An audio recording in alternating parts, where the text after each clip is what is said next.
Licenciada Victoria Salcedo. Ella es licenciada en fisioterapia, especializada en análisis anatómico y biomecánico aplicado a la práctica clínica, creadora de contenido educativo en anatomía, fisiología y control motor para estudiantes de ciencias de la salud, formadora en integración de razonamiento clínico para evaluación y tratamiento musculoesquelético.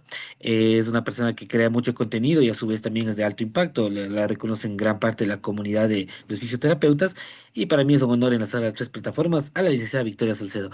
Licenciada, qué gusto, muy buenos días, gracias por estar con nosotros y aceptar la invitación. Le escuchamos todos hoy a la pantalla de COEX. Le ponemos en este momento de coanfitrión a sus usuarios, por favor, para que pueda compartir de igual manera cada una de las pantallas, pueda compartir la presentación y le escuchamos, mi estimada licenciada. Un gusto enorme, bienvenida, le escuchamos. Un gustísimo con todos, ¿cómo están? Buenos días a ustedes, muchísimas gracias por la invitación. Hoy les traigo un tema de razonamiento clínico basado para el esguince de tobillo, pero que puede funcionar para varias patologías. Sin más ni menos, les voy a comenzar a compartir pantalla para poder aceptar y empezar. La dinámica que tengo para el día de hoy es mediante la plataforma de Kahoot. Es justo este pin para que por favor todos los que están aquí presentes en la sala de la charla se puedan unir y sean un poco más interactivos. Voy a esperar, vamos a esperar 5 minutitos para poder trabajarla, para que por favor se puedan ir uniendo. La forma de unirse, pueden unirlo con el Kahoot y marcar el pin. Es muy importante que lo hagan para que tengamos una dinámica de nosotros.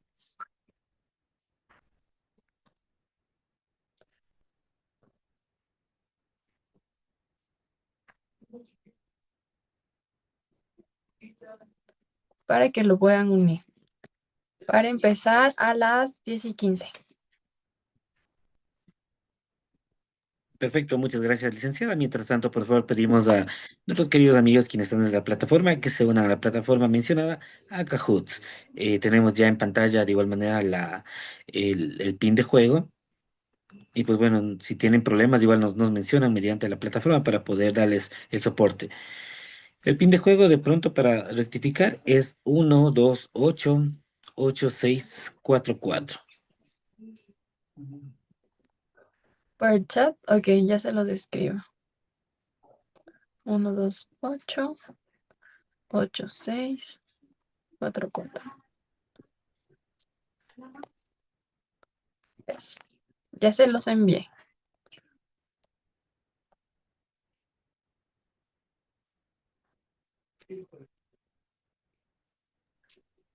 Les pedimos por favor a todos nuestros amigos quienes están desde la plataforma para que puedan este momento de igual manera unirse mediante la aplicación de Kahoot que nos invita nuestra experta de la jornada para poder llevar a cabo esta conferencia.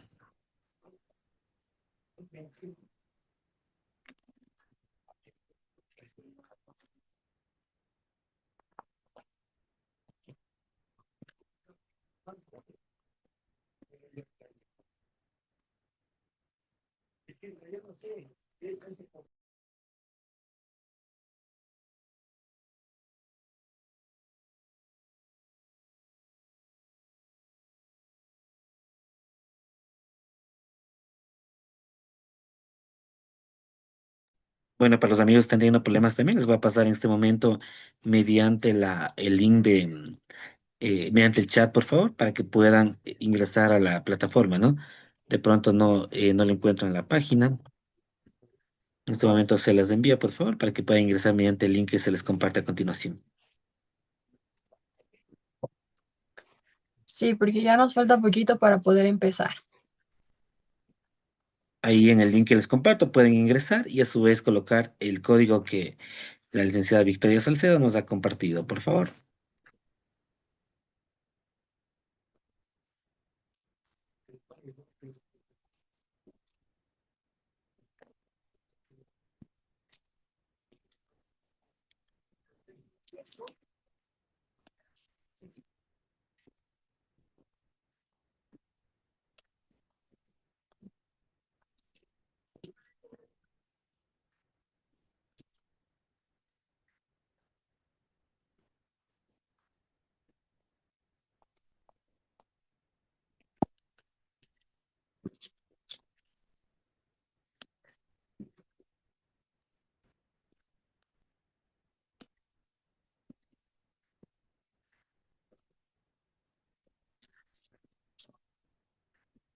Ya solo nos faltan 3 minutos y empezamos para que se puedan seguir uniendo.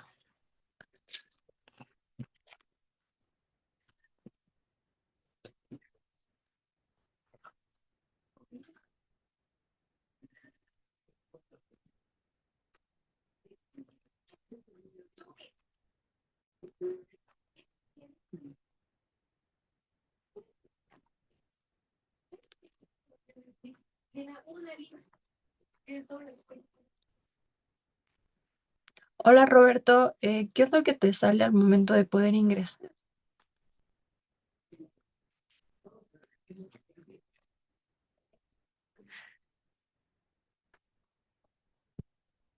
Ok.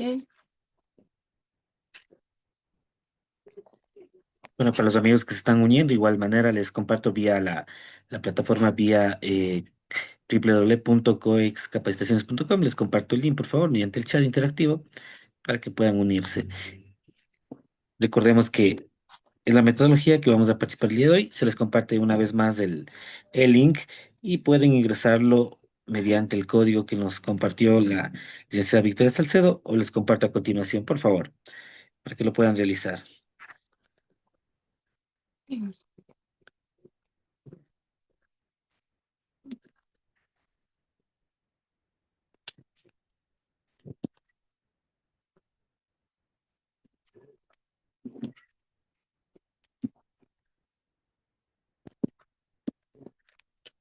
Sí, ya en menos de un minuto empezamos. Por favor, para que todos se puedan unir y puedan participar, porque al final pueden haber sorpresas.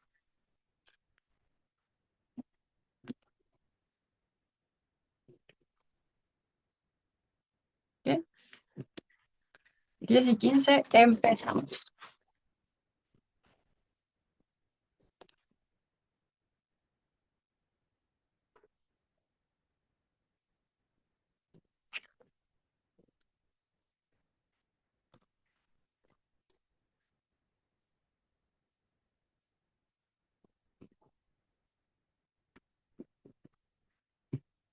¿Ok?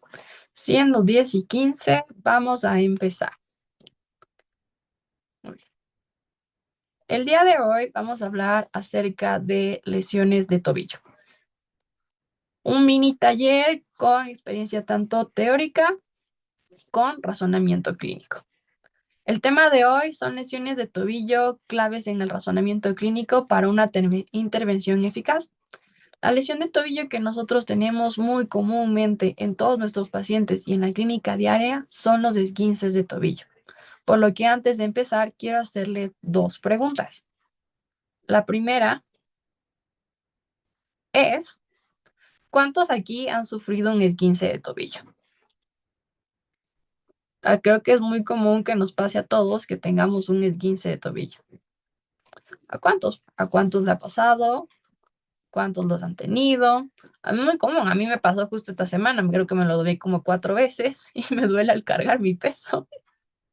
Y el momento en el que yo me iba causando molestia, yo iba sacando hipótesis de qué es lo que me pudo pasar. Roberto dice 2 veces y de primer grado, y que es muy común. Por lo que mi segunda pregunta es que, ¿cuántos de nosotros cuando nos sucedió o cuando vienen nuestros pacientes, nos preguntamos de dónde viene ese dolor antes de que nos den un diagnóstico? Porque yo ya saqué varias hipótesis de mis 4 esguinces de esta semana. Lo más probable es que tal vez me haya fisurado algo, porque uno fue fuerte, el otro puede ser que tenga un problema dentro de mis peroneos o una inhibición de peroneos, y otro puede ser que tal vez solo sea un esguince grado 2. Pero siempre que un paciente viene a nosotros, nosotros sacamos hipótesis, porque al momento en el que a nosotros nos sucede algo o tenemos un dolor en inmediato, nuestro cerebro siempre quiere saber y explicar qué es lo que sucedió. Por lo que la mayoría de patologías que nosotros tratamos siempre tienen un porqué y para qué basado en una hipótesis. Porque el paciente sería muy bueno y muy muy utópico que si diga como que me dolió y vine corriendo a usted en el primer momento que me dolió, pero la mayoría de veces eso no sucede y el paciente ya te viene con varios diagnósticos y con muchísimas hipótesis de qué es lo que puede sacar, ya sean hipótesis de lo que le contó la vecina o sean hipótesis que sacó en el internet o en ChatGPT poniendo solo sus signos y síntomas, que muchas veces pueden ser reales, pero aquí viene nuestro trabajo que es la evaluación. Por lo que hoy vamos a tratar de esguinces de tobillo y cómo meterlo dentro de la categoría de análisis de razonamiento clínico de Butler y el modelo de organismo maduro.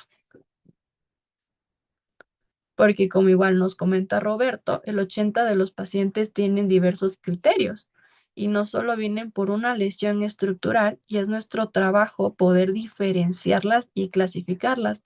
No solo una clasificación de signos y síntomas, sino una clasificación que invoque al modelo de trabajo que tenemos desde más de una década, que es el modelo biopsicosocial, que en los últimos años se ha vuelto en auge cuando de verdad nuestro trabajo como profesionales siempre ha sido trabajar centrado en el paciente, solo que en las últimas actualizaciones y revisiones ha comenzado ese auge, por lo que nos hacemos la pregunta de cómo estábamos tratando antes, si es que ahora está en auge la atención centrada en el paciente.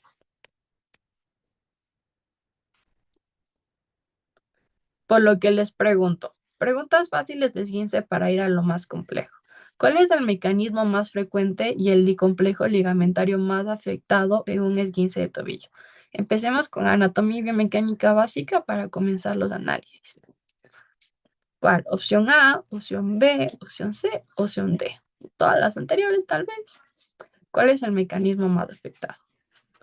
Ok, casi. Casi, casi. El mecanismo más frecuente de un esguince de tobillo siempre va a ser el mecanismo de inversión.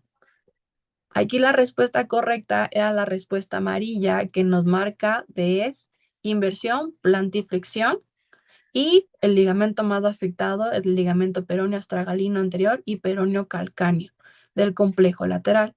La razón por la cual la respuesta que estaba en azul no era la correcta es porque la inversión no es un movimiento puro. Al movimiento puro yo me refiero a que no es un movimiento que haces como cuando flexionas tu brazo.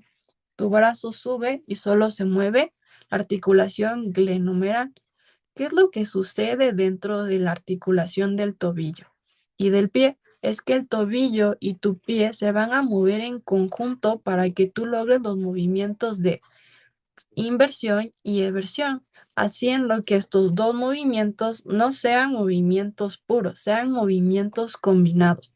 Recordando que la articulación del tobillo es una articulación en bisagra, que solo va a ser o dorsiflexión o plantiflexión, mientras que las articulaciones del pie que están en antepié, medio pie y retropié son las articulaciones que van a ser supinación, pronación, aducciones y aducciones.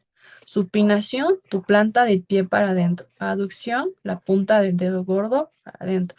Abducción, la punta del dedo gordo para afuera. Y pronación, el borde lateral de tu pie para arriba.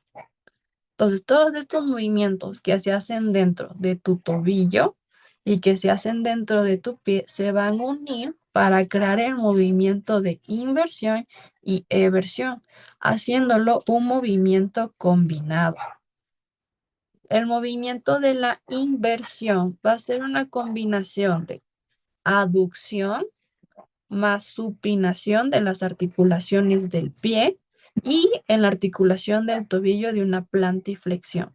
Si es que no me lo creen, pueden hacer ahorita en sus casas o en sus trabajos o donde estén y hacer una inversión de su pie. Si hacemos el movimiento de inversión, podemos ver que que nuestro dedo, nuestro pie se pone en punta, como si es que estuviéramos haciendo una plante.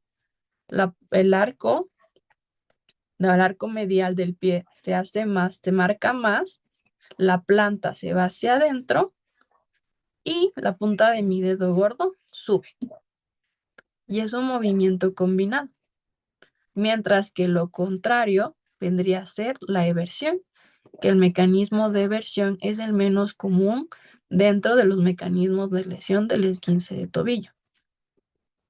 Tomando eso en cuenta, sabemos que el mecanismo de lesión es de inversión, por lo que yo voy a tener que, como oficio, analizar no solo la articulación del tobillo, sino que también tengo que analizar las articulaciones del pie dentro de estos movimientos, porque dependiendo de la velocidad y la fuerza que se dio la lesión, yo puedo pasar desde un esguince a una fractura. Y yo ya entiendo que dependiendo al mecanismo y la velocidad y la fuerza, yo puedo saber diferenciar qué es lo que pudo pasar, además de los test ortopédicos o las evaluaciones o la escala o los signos y síntomas que pudo suceder, entendiendo primero la parte biológica para luego pasar a la parte funcional, de la funcional a la psicosocial y mezclar las tres esferas. Porque aquí, mucho más claro, tengo mi mecanismo de inversión. Y aquí, justo con escrito, les escribí qué es lo que sucede dentro de esa supinación del pie. Va a haber un juego tanto del astrágalo como del calcáneo, del navicular y de todas los metatarsianos, por lo que muchas veces en la clínica vemos esguinces de tobillo que terminaron en fracturas del quinto metatarsiano o en fracturas del segundo al tercer metatarsiano porque en el retropié sucede algo, en el antepié sucede algo y en el medio pie sucede algo. Y ahí nos va explicando por qué nosotros en la clínica encontramos estas fracturas si es que solo fue un esguince, pero es por el mecanismo y la posición del pie con el cual se dio este esguince. No es porque simplemente, bueno, aparte de que fue y se cayó en un hueco, claro está, y por la velocidad, pero yo ya entiendo que es porque mi pie literalmente, los huesos de mi pie rotaron en el retropié hacia afuera, en el antepié hacia adentro, y mi fascia plantar se tensó y yo tengo esa molestia, porque muchas veces, no sé si es que lo han visto, pero en esguinces de tobillo recurrentes existe tensión dentro de la fascia plantar. Nos puede derivar a una fascitis plantar, pero es por los movimientos que se generan dentro del mecanismo de lesión. Cómo se mueve cada uno de esos huesos para que yo pueda entender qué es lo que va a pasar después, porque cada uno de estos movimientos normalmente son naturales, no nos pasa nada y normalmente el cuerpo vuelve a la funcionabilidad. Lo que sucede es cuando se lo hacen y suceden las lesiones y son mecanismos de alto impacto o de bajo impacto si es que ya han sido mecanismos o lesiones repetitivas. Y nos explica ya varias cosas de por qué, ay, aquí paso, de por qué dentro de mi diagnóstico diferencial, yo en un esguince de tobillo por mi mecanismo del que les acabamos de ver, yo puedo tener una fractura de malleolos, tanto tibio-peranea, una lesión osteocondral en el domo plantar, una lesión de sindesmosis, un esguince alto, tendinopatía peronea. Puedo tener también fascitis plantar a futuro por la tensión que existe en ese juego mecánico de la supinación y cómo se están moviendo todos mis huesos para lograr ese movimiento. Y una radiculopatía lumbar que es la menos frecuente. Tomando en cuenta mecanismos de inversiones, biomecánica y anatomía, yo puedo comenzar a entender cómo puedo clasificar todo lo que me va contando mi paciente. Porque algo que hemos entendido en estos últimos años es que la lesión no solo va a venir dentro de un tejido. Y mi trabajo como oficio no es solo sacar hipótesis como las que a mí me enseñaron a sacar en la universidad. Ese no es mi trabajo. Mi trabajo es entender a la persona como un todo y integrar los sistemas como un todo. Porque el problema no solo está en el tejido que se lesionó, como en este caso, esguince de tobillo, yo ya que pienso, ya, fácil, si fue por inversión, fue la parte externa, ligamento, peroneo, descarto fractura, listo, trabajo hecho. Pero muchas veces nos quedamos cortos si es que no se trata de un problema agudo y se vuelve crónico, porque el problema está en cómo la persona interpretó y construyó de lo que le pasó y qué entendió sobre su lesión, porque muchas veces vemos lesiones que tienen mínimo problema estructural, pero tienen una alta percepción de dolor. Y hay el otro caso también de la moneda, que tenemos personas que tienen un problema instaurado, una patología muy grande y moderada, pero no presentan ninguna percepción de dolor. Y aquí entra en cómo está interpretando qué es lo que le está pasando, porque yo puedo interpretar con alta amenaza, fragilidad y pérdida permanente de función, lo que a mí me va a llevar a lo que ahora nosotros conocemos como kinesiofobia, altas tasas de banderas amarillas con problemas psicológico-social, alteración en el patrón de la carga, rigidez protectora, inhibiciones musculares, compensaciones, porque el juego de todo lo que nosotros trabajamos es un conjunto. Por lo que ahora les pregunto, ¿pasa esto en la clínica o no pasa esto en la clínica?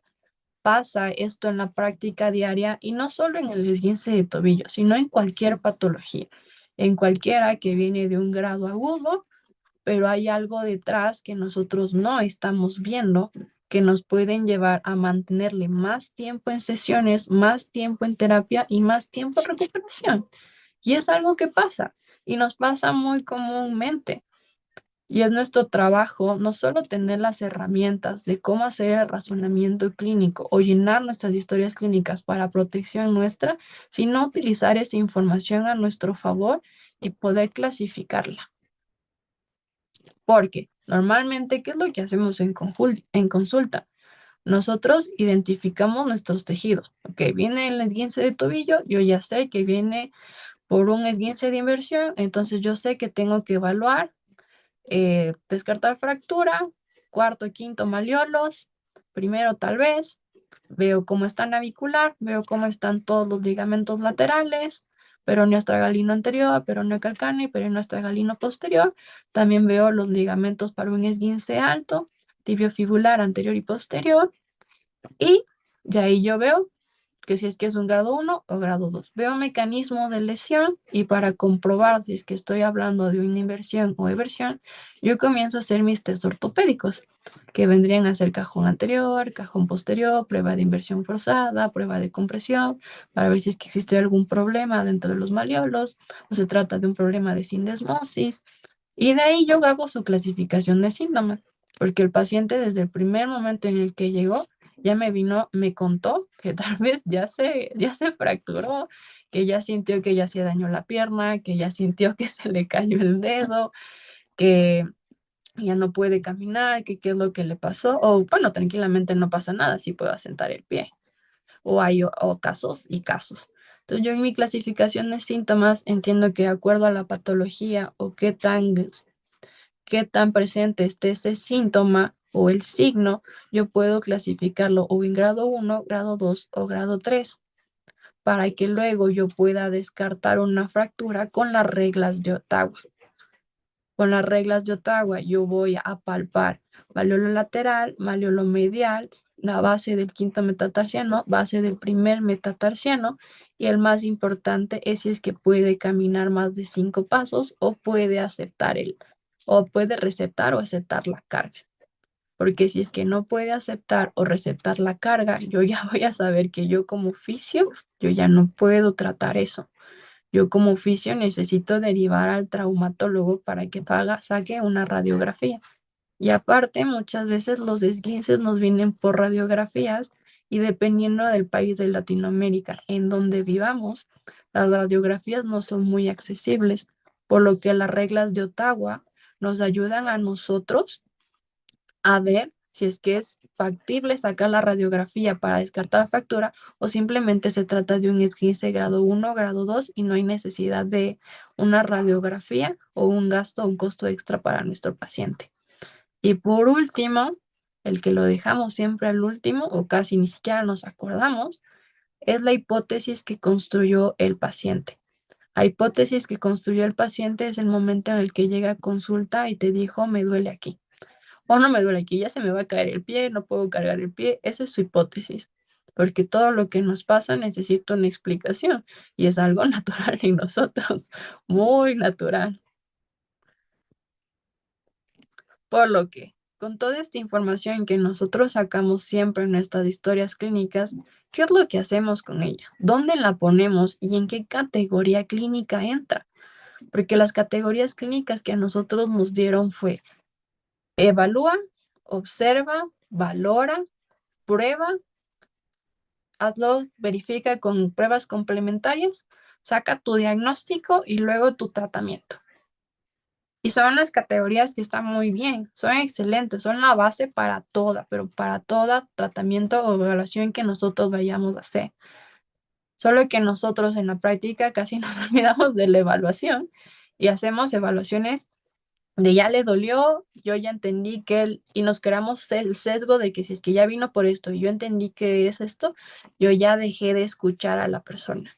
Yo ya dejé de entender qué es lo que viene detrás y cuál era su percepción o su creencia, que a mí en la práctica me puede jugar una mala pasada, porque resulta y sucede que tal vez un paciente con esguince de tobillo, pero no era la primera vez que le pasó, era como la 20ª en el mes.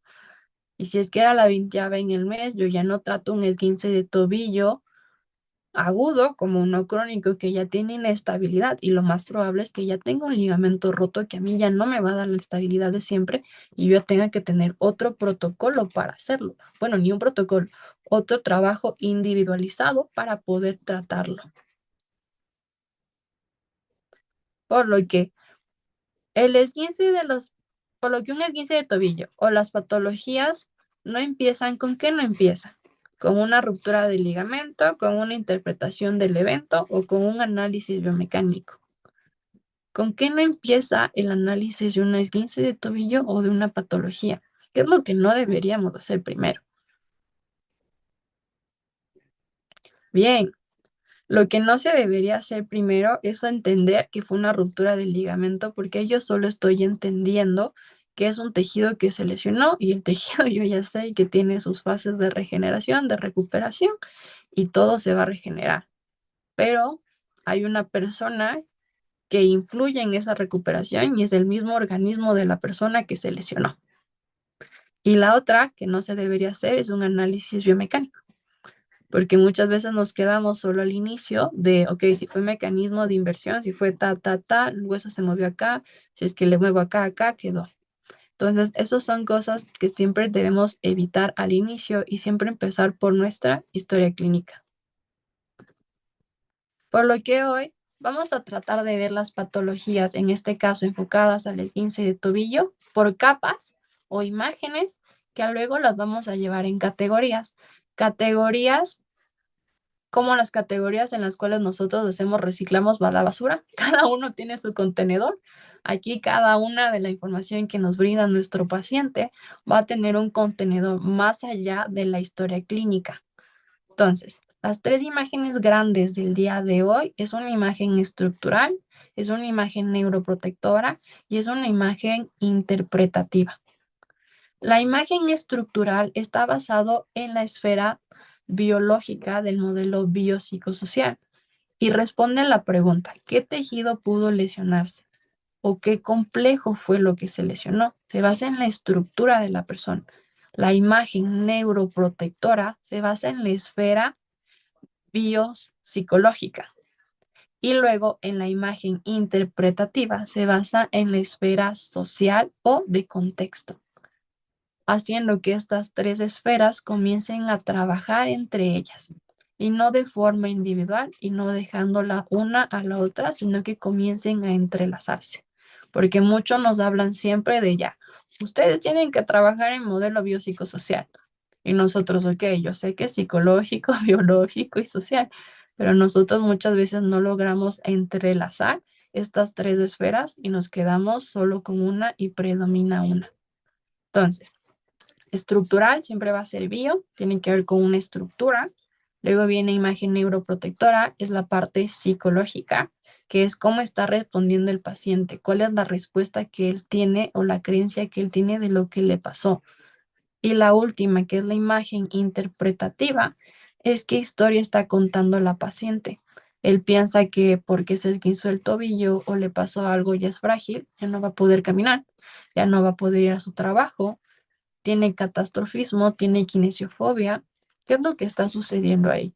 Dentro de estas tres esferas van a haber categorías que van a contactar con el modelo de organismo maduro de Clifford, una categorización hipótesis de Butler, algoritmos de evaluación, que muchos los conocemos porque están dentro de las guías de práctica clínica de la JOSP, y decisiones de carga progresiva, porque a todo esto no solo trabajamos con tratamientos, sino con pronósticos y decisiones con objetivos a corto y largo plazo que se deben basar en todo lo que ya nos contó. Por lo que están listos para el caso clínico de hoy. Es un caso clínico muy cortito que va a abarcar todo lo que les estoy contando de las tres capas con las 7 categorías de hipótesis para que podamos trabajarla no solo con esguince, sino con todas las patologías que quieran. Bien. Entonces, caso clínico súper corto, súper pequeño, súper tranquilo.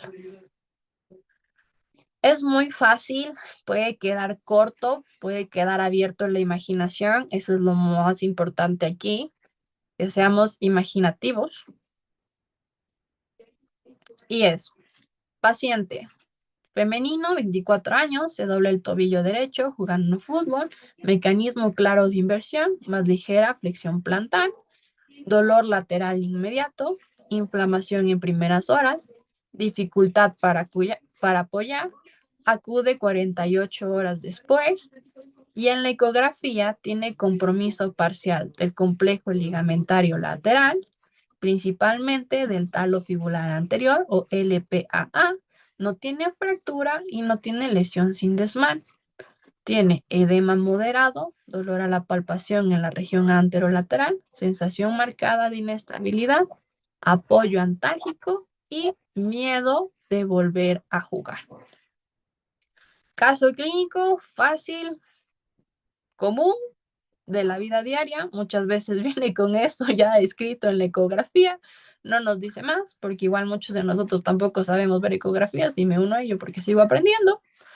Y nos quedamos solo con la prescripción que nos da la ecografía. Sí, pueden tomarle un pantallazo para que vean cómo lo vamos desarrollando.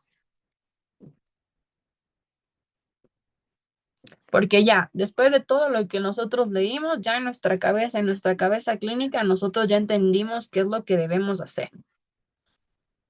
Porque hacen la mano o escriban en el chat qué es lo que ya debemos hacer. Porque el caso está claro. ¿Qué es lo que ya sabemos o no sabemos qué es lo que debemos hacer? Como clínicos. Nos queda clarísimo. O nos da una idea de que, ok, yo ya debo bajar el edema, ok, yo ya sé que tiene dolor en la región anterolateral, ok, tiene apoyo antálgico, entonces lo más probable es que esté comenzando con la rodilla y luego les vaya a doler la cadera, tengo que activar el glúteo para que mejore estabilidad pélvica. Si es que pasó tanto tiempo con ese dolor, ¿cómo fue? Si es que fue futbolista, lo más probable es que no sea la primera vez, sea que ya tengan más veces. ¿Qué mecanismo de lesión? Confirma que fue, porque es lo mismo que lo relata. Dificultad para apoyar, bien, lo que me puede decir que puede ser un grado 1 o un grado 2. Entonces, más o menos es como que lo que nuestra mente ya comienza aquí, como que a maquinar de todo lo que nos han dado ya en la universidad, nos han dado en la práctica clínica, lo que hemos visto en cursos, ya sea nuestra mente ya está preparada, está lista para lo que venga. Y lo que quiera, ok, movilización pasiva, activa de la articulación, bien, nuestra mente ya lo sabe, nuestra mente ya lo tiene claro. Lo único que debemos hacer es entender cómo clasificar toda esa información y que no nos sesgue a nosotros mismos al momento de tratar. Entonces, las imágenes que vimos, que eran las tres, que eran neuroprotectiva, estructural e interpretativa, no van a reemplazar las categorías, y las imágenes organizan la percepción de cómo está sintiéndose la persona.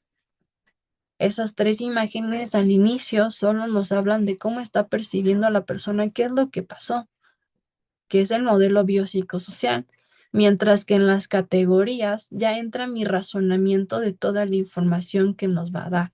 Una es visual y la otra es analítica. Y ahora, si es que las mezclamos, vamos a tener mecanismos patobiológicos. 7 categorías que Butler en su libro de Sensitive Nervous System de Nopi Group nos habla de 7 categorías. La primera es mecanismos patobiológicos.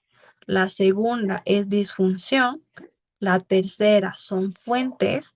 La cuarta son factores contribuyentes. La, la quinta son precauciones y contraindicaciones. La sexta son pronósticos. Y la séptima son tratamientos. Yo debo toda la información que nos da, deberíamos ocuparla en cada una de las categorías, empezando por la primera, que es mecanismos patobiológicos. Los mecanismos patobiológicos responden al dolor que tiene la persona. Si es que es nociceptivo, si es que es neuropático, si es que es nociplástico. Y aquí entra el modelo de organismo maduro que vamos a ver más adelante.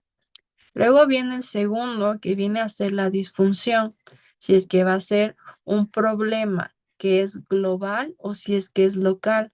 A global quiere decir que si es que yo tuve un esguince de tobillo por bastante tiempo y se volvió crónico y yo ya tengo inestabilidad, yo ya no solo tengo que tratar a mi tobillo, yo tengo que comenzar a trabajar todo mi miembro inferior porque toda mi pierna y hasta mi lumbar puede estar ya compensando y cómo eso hace que se desenvuelva en su entorno, qué es lo que cambió.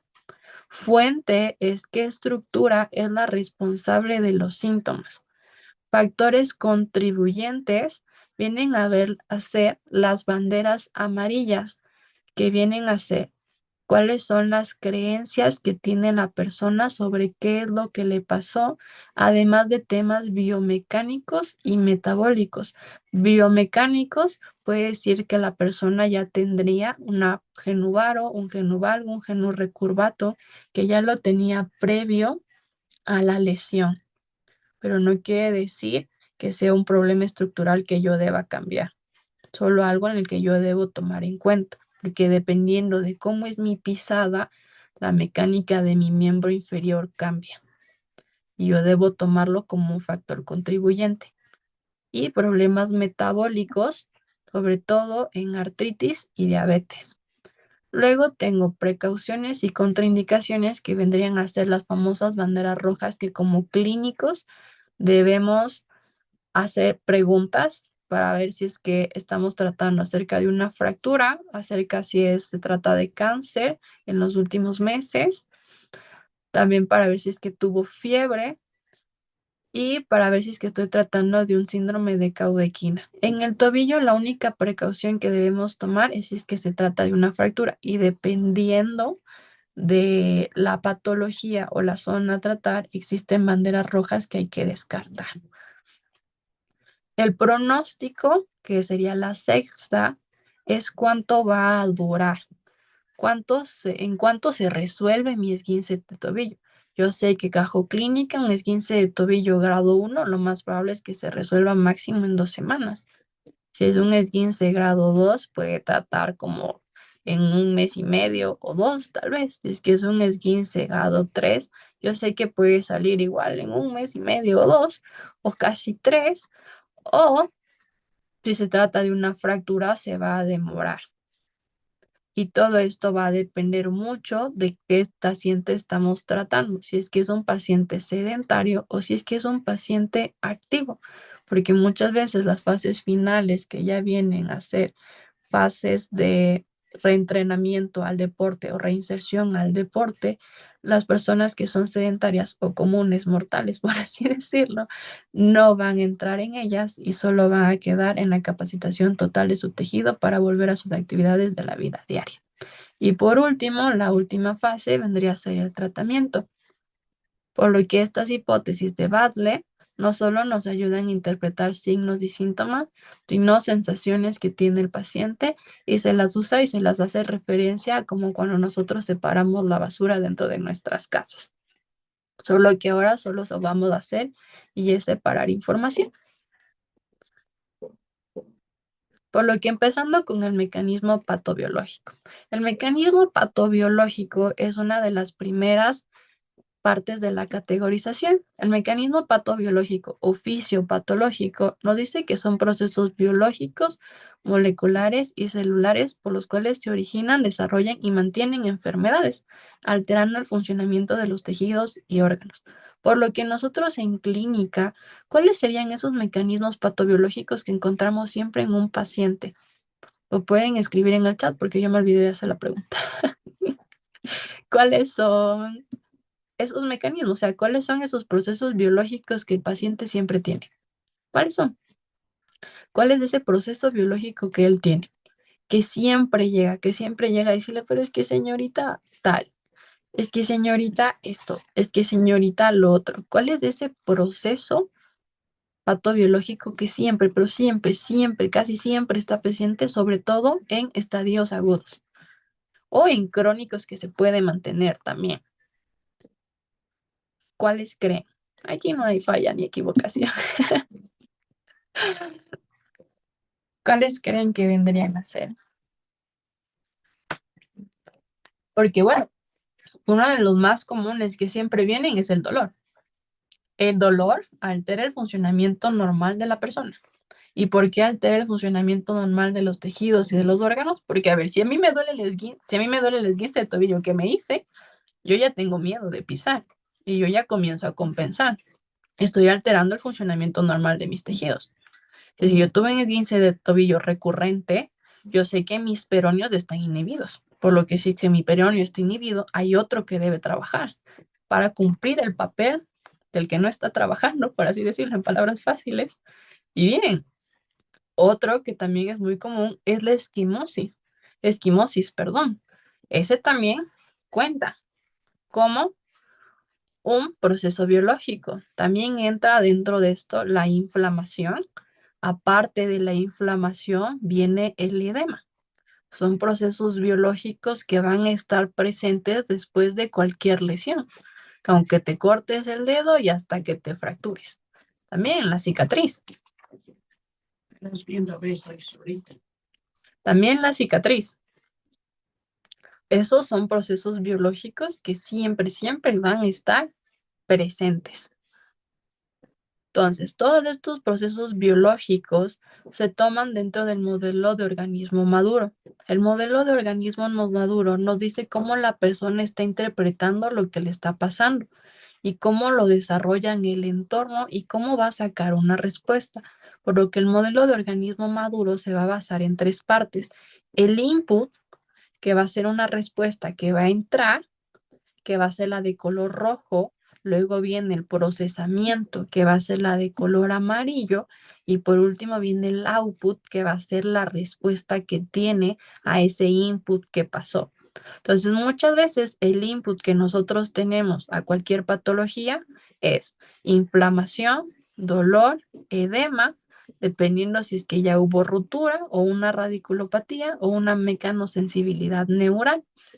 Ese va a ser mi input. Entonces, si es que yo voy y me esguinzo el tobillo, yo ya sé que tengo una inflamación.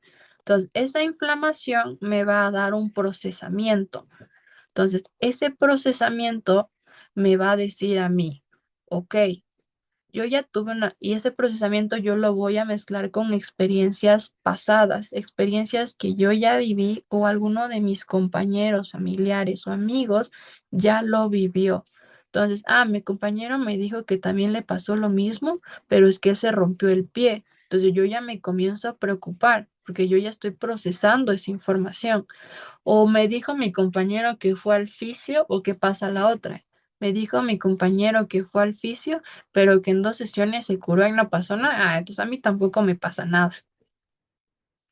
De ahí viene la otra, es que, ok, si es que yo tengo un dolor que, bueno, es que me esguincé el tobillo, pero yo ya no siento mi pie. yo ya siento que me está hormigueando, entonces esto yo ya no es normal. Y yo recuerdo que a mi abuelita tenía el ciático y lo más probable es que yo también tenga el ciático y me comienzo a alarmar. Desde el procesamiento se trata de mezclar lo que ya vivió la persona. Bueno, yo como persona lo mezclo con creencias y con este procesamiento yo voy a sacar una respuesta. Entonces, en cada uno de estos casos que les comenté, yo voy a tener una respuesta. Y es que aumenta mi dolor o disminuye mi dolor o me voy a cat- yo catastrofizo o yo me quedo con kinesiofobia. Porque yo de ley voy a tener una respuesta de qué es lo que me está pasando, por lo que no solo va a ser una respuesta de mi tejido, sino que va a basarse en conocimientos, creencia, cultura y conductas anteriores de qué fue lo que sucedió, para modificar y para poder sobrevivir.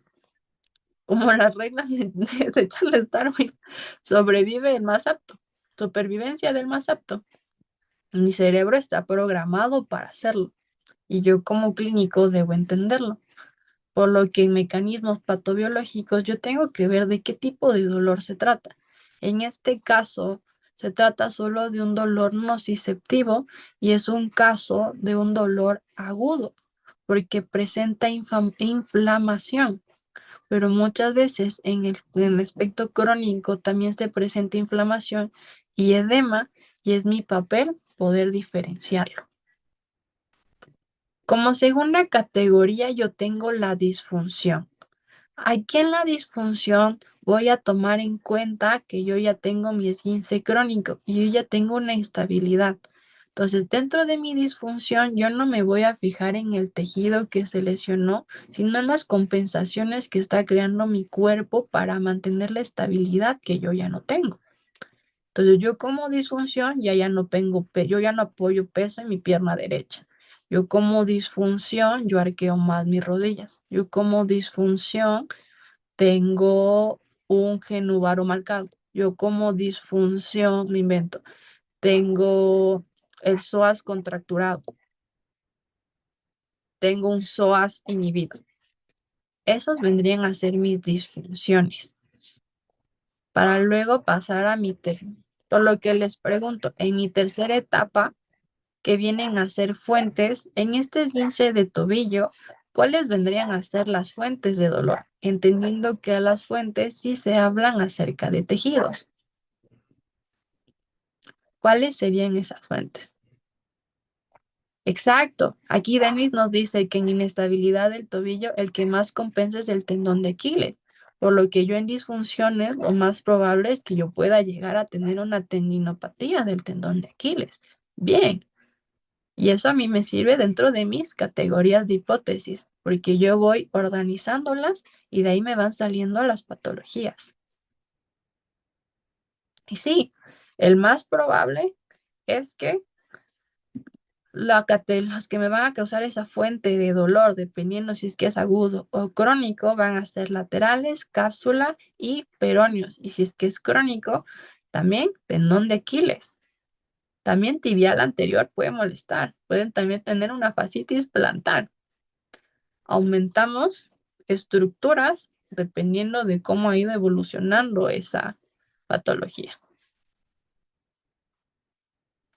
Por lo que como cuarta categoría dentro de este esguince de tobillo, ¿cuáles serían los factores contribuyentes? ¿Qué va a influir dentro del proceso de recuperación? ¿Qué influye? Si es que yo les digo que tenía esguinces, 20 esguinces previos y que ya no quiere jugar fútbol, ¿qué va a influir? Bien, van a influir todas. Creencias familiares, historia previa, miedo a la recaída y experiencias previas del dolor.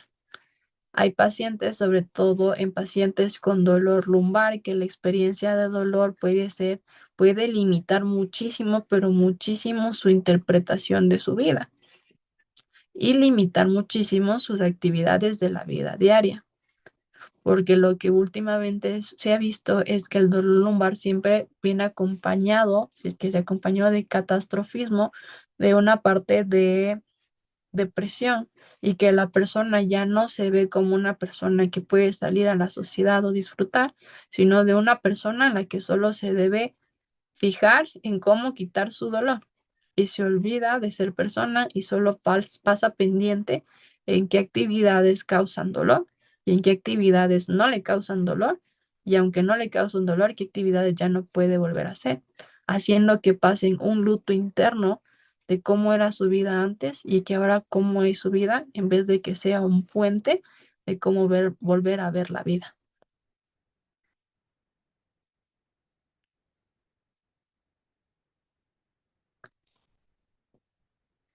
Entonces, luego viene la sexta, que vendría a ser banderas rojas. Aquí en caso en esguince de tobillo, lo que debemos descartar es fracturas. ¿Con qué test, escala, clasificación o prueba? Yo descarto esas fracturas. Y al inicio ya se los dije. Bien, yo lo hago con reglas de Ottawa. Bien, entonces yo ya descarté. Las reglas de Ottawa, si es que no las conocían, son estas. Luego ya vienen las últimas. Pronóstico. Aquí en la parte izquierda yo tengo los cajoncitos de las 7 y estoy viendo ahí en este gráfico cómo cada uno de estos cajoncitos se van entrelazando. La parte patobiológica, los factores contribuyentes y las banderas rojas a mí me sirven para el pronóstico. Porque ¿qué pasa y sucede que yo tengo mi paciente con el 15 de tobillo? Es inestable, puede estar en este último que tuvo, lo más probable es que ya tenga una fractura y lo más probable es que ya tenga catastrofismo. Y cuando él me pregunte en cuánto tiempo se resuelve, yo no le voy a poder decir. Muchas veces la palabra más fácil de nosotros es decir no sé. Y sabemos que no podemos vender una seguridad de que algo va a pasar en tanto tiempo y lo debemos tener claro. No tenemos, nadie tiene el tiempo comprado, nadie sabe qué es lo que sucede en realidad. Pero nosotros nos ayuda a sacar un pronóstico dentro de la experiencia clínica, tiempos de regeneraciones de los tejidos, tomando en cuenta el caso por completo, por lo que el pronóstico de este paciente para que se recupere y vuelva a practicar fútbol pueden ser 6 meses y que se recupere bien, porque también está el otro caso, si es que es deportista de élite, lo más probable es que inyecten plasma, inyecten factores de crecimiento y ese futbolista vuelva a jugar en 2 meses o en un mes con el pie vendado, pero nosotros conocemos que al final el pronóstico de todo eso es una buena prótesis al final de sus días, ni al final de sus días, a los 50, 40, 80 años.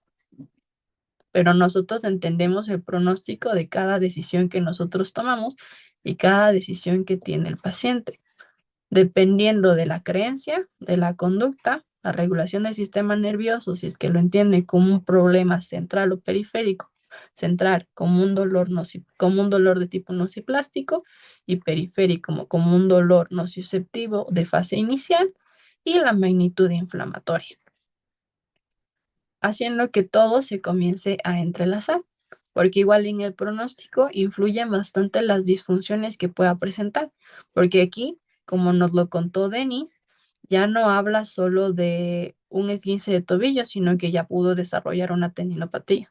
Entonces yo voy a tratar una tendinopatía, un esguince de tobillo y puede ser que hasta una fascitis plantar. Y por último, la última categoría que vendría a ser el tratamiento, que va mi recomendación, todo lo que puedan gustar dentro de algoritmos de tratamiento para basarlo en evidencia clínica, es buscarlo mediante la JOST.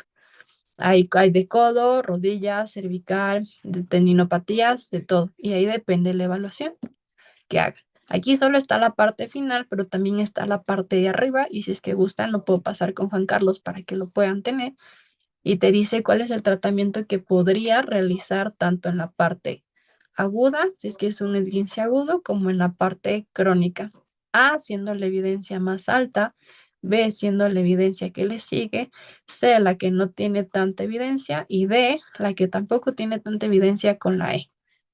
Por lo que vemos que El ejercicio terapéutico, la reeducación y el entrenamiento propioceptivo y de balance es la que más tiene evidencia, por lo que yo debo hacer es buscar en PubMed o en Elsevier o en el buscador científico que quieran con la frase pico, patología, intervención, contexto y objetivo.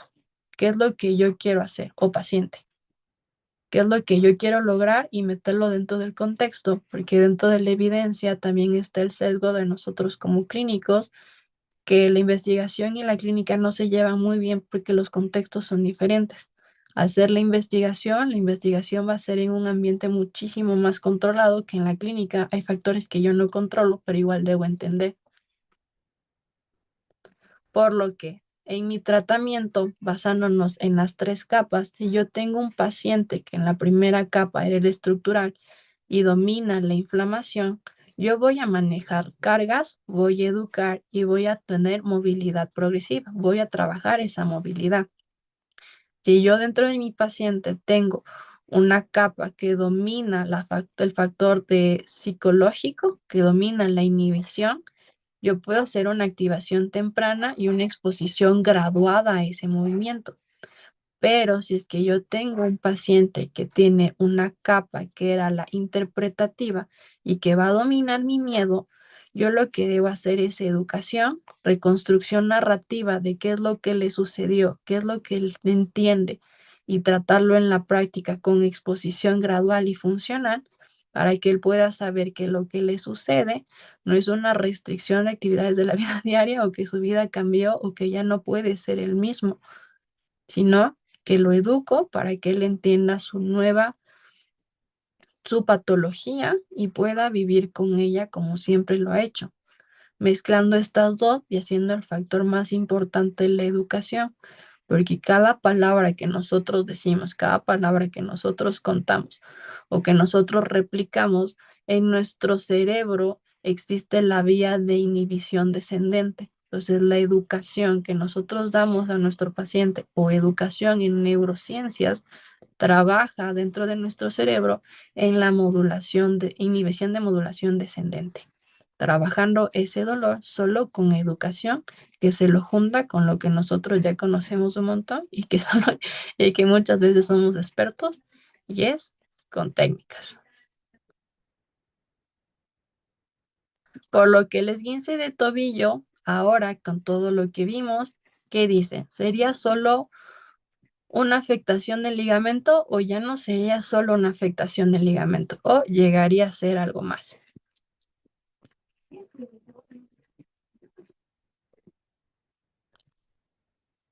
¿Qué es lo que creen? Bien, ya no sería, ya no solo lo veríamos como una afectación en el tejido, lo veríamos como un sistema completo. Por lo que es un evento tisular, porque si hubo un problema biológico, va a haber una respuesta neuroprotectora, porque está en nosotros proteger a nuestro cuerpo y nuestra biología y en nuestra fisiología, y eso nos puede dar una reconstrucción interpretativa, trabajando todo como un sistema para mantener mi integridad. Por lo que quiero que nos quedemos con estas dos preguntas. Y es, ¿qué está intentando proteger ese organismo y cómo lo puedo ayudar yo para que vuelva a confiar en su movimiento y para que vuelva a confiar en su funcionabilidad? Gracias. Eso sería todo. Muchísimas gracias, Vicky, por esa participación tan interactiva. La verdad es que nos llena pues de placer el poder llevar a cabo así nuestra ponencia juntamente con usted. Vicky, por cuestiones de tiempo, un último mensaje que queramos otorgar a todo nuestro público. Le cuento que están algunas personas quienes están estudiando la parte de fisioterapia, otros ya son ya colegas que se encuentran en la parte práctica. Y quisiera, por favor, bueno, felicitamos primero a Abigail, ¿no? Por haber logrado el primer puesto. Y luego, Sí, pues, un mensajito que usted nos quiera dejar a los participantes, por favor. el único mensaje que les quiero dejar es que como oficios no nos sesguemos en solo lo que nos cuentan o nos los dicen, sino que busquemos más allá, más oportunidades y llevemos a nuestra profesión a otro nivel clínico. Busquemos crear gremio y busquemos crear una sociedad en la que los fisios podamos, bajo evidencia y bajo un trabajo muy arduo de investigación, podamos ser atención en primer nivel y que podamos vivir de nuestro trabajo digna y sanamente. Ese sería mi mensaje. Perfecto, Vicky. Muchísimas gracias más bien por ese mensaje que nos otorga. Vicky, muchas gracias, felicitaciones y que siga adelante tanto en su formación como en su parte profesional. Que le vaya muy bien, Vicky. Le agradecemos de todo corazón de Cuídense parte de mi familia en mucho. COEX y muchos éxitos.